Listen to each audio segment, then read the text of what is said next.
It's so essential that the woman likes the man more than he likes her.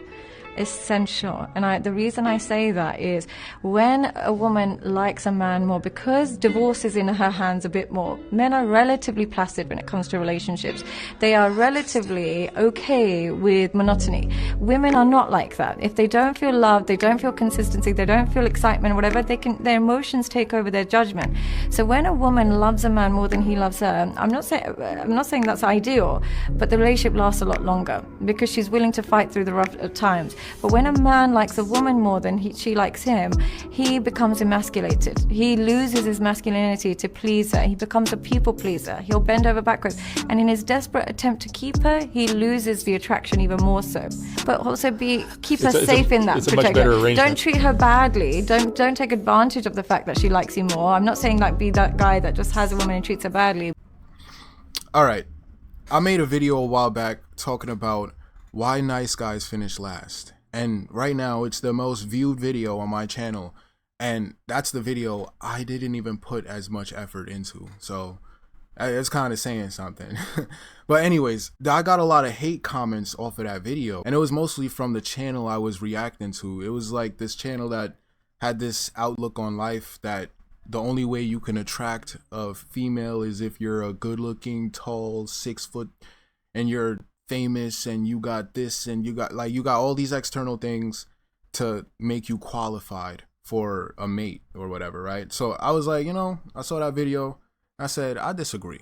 Let me react to this. Let me give my little 2 cents. And the algorithms picked up the video, and the subscribers of the channel that I was reacting to came to my channel, and they saw what I was saying, and it was like a different paradigm for them. They're like, what? You're saying the aura is internal? Like, what?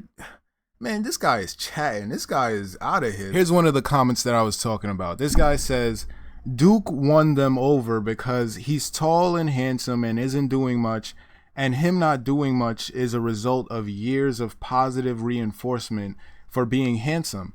That shapes you as a guy. If girls all your life compliment you, you'll have that aura by default. Kai and the other guy can't just be cool because they don't have the looks to pull it off. They have to compensate somehow. So being extra is what they think they need to do to get in the door. Being cool isn't gonna work for them, so they need to do anything to get these girls' attention, even if it means acting like a clown. So then I say, it's not about being cool, it's about knowing who you are in life. Playing jester just to get your foot in the door is a mental choice that only depletes your aura. Aura doesn't come from the external things, it always radiates from within. Then this guy says, aura comes from within? Pfft, yeah, no. That's just cope. People say because they don't want to admit that raw attraction is something you can't negotiate. You either have it or you don't. You can't tell me with a straight face that if Kai knew himself, that woman would find him attractive and blah, blah, blah, blah, blah. What I've been finding out recently about the internet is that there's a lot of mind viruses. There's a lot of mental viruses that enter into the psyche of people that watch certain things, certain content.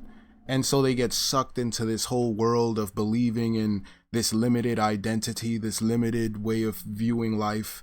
And they're like, yes, I found it. I found the answer. And now I must protect this answer. And they go out to defend their limited identities. Let's take it back to the movie The Matrix. There's a reason why I said that movie is a classic, man. It's still being referenced. With the internet now, they've changed it. They've changed the concept completely. Now they've made it to where it's like, you have the red pill, the blue pill, right? They turn these concepts into like dating matriarchies or whatever. Like, if you're blue pill, you're a beta male. You don't know anything about the game of the seduction and this and that, and you're the type to be like happy wife, happy life, and be bending over backwards and doing all types of stuff just to get some play, right? And then you have the red pill that's like considered the assholes, the ones that's like, oh yeah, they don't give a damn, but they still get all the play and all of this stuff. And then you got the black pill. They create purple pills now. They got all these different colors. Then you got black pill where it's like, it's all about looks. It's all about what you look like. It's all that you have to get cosmetic surgery. You have to get this. It's all about the upper kilt tint with your eyes, and it's all about the maxilla, and it's all about the this and that. And then they get so into the details of trying to be perfect just to find someone to love them. That is so crazy, bro. And these mental viruses put men into a state of chasing where they never get to realize what they're chasing after. They never get to accomplish the goal. They're constantly in this state of desperation or thirst, or just in this cycle, this hamster wheel of going in circles, just chasing. Because when you actually, get play or whatever, right? You realize you want people that actually honor you in your life. You don't want just a beautiful chick to come in your life. You know what I mean? Because I've had the beautiful women, bro. And I'm telling you, man, it's a difference between mentalities that I look for. She might be the most beautiful woman that you've ever laid your eyes on, but mentally, she might be crazy, bro. She might be insane. She might be psycho, bro. Like, she might be on some controlling thing. She might be on some, oh, well, I'm going to use my victimhood to try to put you in jail. I'm just trying to help these young men out here realize themselves that they're not limited to just what they look like. I'm trying to help you, trying to see past the illusion of the image, the illusion of that. See past that, bro, because there's more to life than just that, man. There's way more to life than just that. And when you're stuck in that corner of life of just looking and just obsessing over looks and this and that, you miss all the other factors. You miss every other factor. There's men out here that are going through a world of hell, stress. They're going through all types of burdens, and they're deciding to stay in the situation because it's comfort. It's like they're getting reliable sex, They're just sleazy stuff, bro. It's like, well, she's the most beautiful girl that I've ever came across, so I can't afford to lose her. I gotta do what she says. Happy wife, happy life. And then you just turn into that. A walkover, a pushover, someone who doesn't value your own energy. Wake yourself up from the mental illusions and see that life is in your hands, that you are given life to do something with it. You know what I mean? Like, you're not just here to just conform to what people tell you what life is and then just be that, right? Like, someone writes a story and then you just fall in line to be the actor of that story. Like, that's crazy, bro. So what is the secret that these men are missing? It's that their mentality is poor. The way how they think about life, the way how they think about themselves, and the way how they think about women is poor. It's not a good model or a representation of what really is happening. It's a delusion. It's you know how the guy said that I was coping, and I was coping for not just accepting the fixed mentality. He was projecting, right? He's coping. That's a cope. It's a cope to want to stay within a paradigm and not challenge it by actually testing reality yourself. Because when people talk like this, when men talk like, oh, well, you gotta be 6 feet tall, you gotta look like this and you gotta look like that, and they're just hyper fixated on the image, and they're not looking at their process of who they are, that their personality and their outlook is really what shapes the world around them.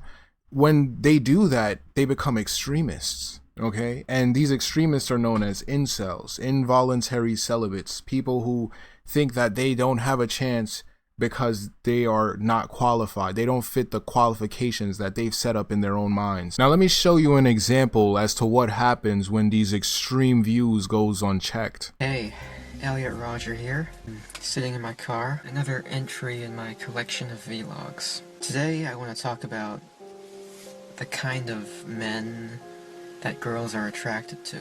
Ever since I hit puberty, I've wanted girls, I've desired girls, I've been sexually attracted to girls, but they've never shown any attraction back to me.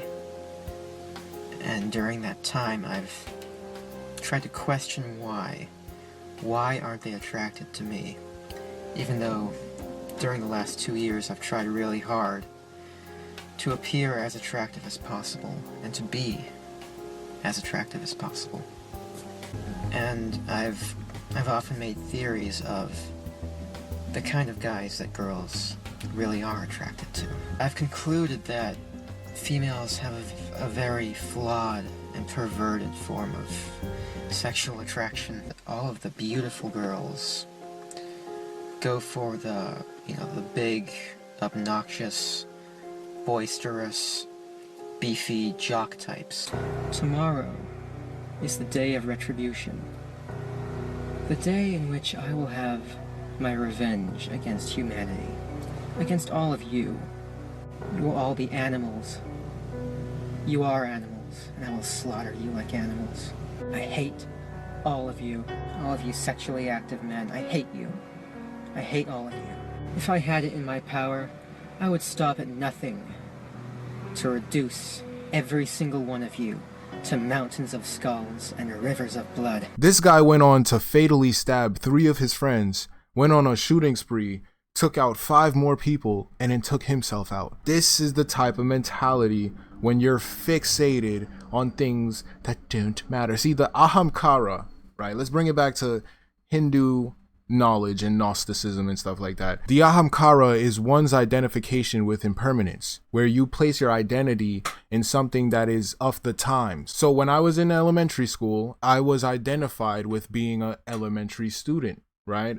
When I was in high school, I was identified as being a high school student. The ahamkara is basically your ego, the person that you're showing up as in certain events in life. What happens when someone isn't willing to evolve is they choose to devolve, right? They choose to destroy. They choose to become destructive because their paradigm is what they're holding on to. They're holding on to their worldview so that they can remain who they are instead of maturing, instead of evolving and coming to a new state of awareness, a new state of mind. And the reason why most people don't want to evolve, most people don't want to mature, is because it requires more work on their end. It requires more accountability. And, you know, a lot of people don't like to take accountability, man. People don't like that. That word is like poison to them. Accountability. What? No. The world has wronged me, and I must justify myself.